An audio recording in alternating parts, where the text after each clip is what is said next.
Hi, and welcome to the second episode of ERTV. I hope that all of you have had a great winter so far. I know that for the most part in Atlantic Canada we've gotten off pretty easy with our winter up until last week. We were enjoying fairly mild winters, and then it hit us, and now we're getting well, less than welcoming cold weather. Roughly today, I guess, about minus 21 with the wind chill, which in my opinion, I don't like that, but for the skiers, and I guess that's I guess for the skiers that wouldn't be that good. The snow is good for them, but meanwhile on the west coast, where they're getting ready for the Vancouver 2010 Winter Olympic Games, I guess they're having an issue with snow at Cypress Mountain, and I guess they're bringing the snow in from another mountain so they can make the some of the Winter Olympic sport runs for them. Anyhow, they say that hindsight is 2020. Basically that if I knew now, or if I knew then what I know now, that things would make a whole lot. Things would be a whole lot easier for us. Basically, and they say knowledge is power. That whole G.I. Joe thing from the 1980s cartoon. Knowing is half the battle. Yeah, I had to go there. Anyhow, one of the things that I've learned that if I did know then what I know now, it would have made things so much easier for me. Was one summer when I was working at Circle Square Ranch. Now, for those of you who don't know, I did work at Circle Square Ranch in Arden, Ontario for about 4 years, and I had many great summers there. I worked there from 1994 to 1997. Before that, I was an LIT, which stands for Leader in Training, and then previous to that, I was a camper. So I was there for quite a long period of time. And I did gain some great experiences there. Met some really awesome friends I'm still friends with today. And so, and I was a bit of a everything man when I was working there. I did everything from maintenance to the kitchen staff to counseling to day counseling. I even did a stint as the canoe instructor for a couple of days when the person who was supposed to be doing it was quite sick, and they came to me. And although I had next to no experience canoeing or how to swim very well, and I still don't know how to swim very well, it was they did come to me, and it did make for an interesting couple of days. Nonetheless, we did survive those 2 days, and nobody drowned, so we'll get to that.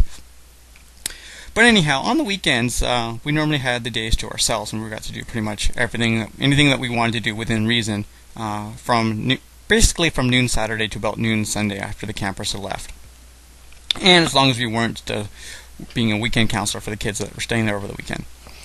So this one particular Saturday after the camp had ended, me and a couple of people I was hanging out with, and including this girl that I happened to be interested in, decided to go up to the barn at the ranch where they kept the horses, of course, as they had just finished restocking the barn, the hayloft, with new fresh hay.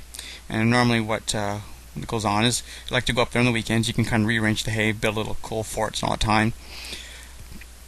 So I thought I'd go up, especially as I said to this girl that I was interested in, she was going up too. And so went up to the hayloft, and we're hanging out there. And as I was sitting there, and I figured, got to figure something out to do, something to impress her. Kind of like, ooh, I don't know what it is with guys. We're trying to impress the girls they're interested in, but anyhow, as a lesson learned, it never works. It always fails on us, backfires on us. So as it goes along, we're sitting there hanging out, and I decided with this fresh, soft hay would be a perfect spot to do a headstand. Yes, well, as I get myself positioned to do a perfect headstand on this nice, soft hay, I get my feet up in the air, and I'm bouncing on it nicely, and lo and behold, my head is caught in between two hay bales, kind of like there, and sinks into the hay bale, with my feet stuck up in the air. And well, to me, I am stuck with my head between two hay bales with my feet kicking in the air.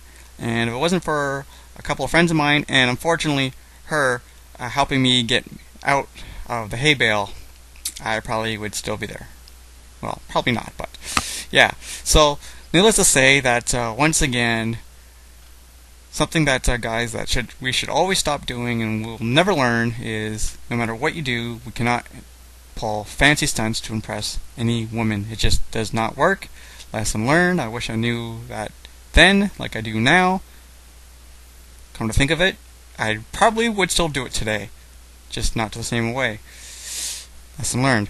So, for anybody who's watching this today, don't do as I do and try not to impress anybody, because it never works, it always fails, and you end up making a fool out of yourself. And I was probably as red as my senator's hat I'm wearing today.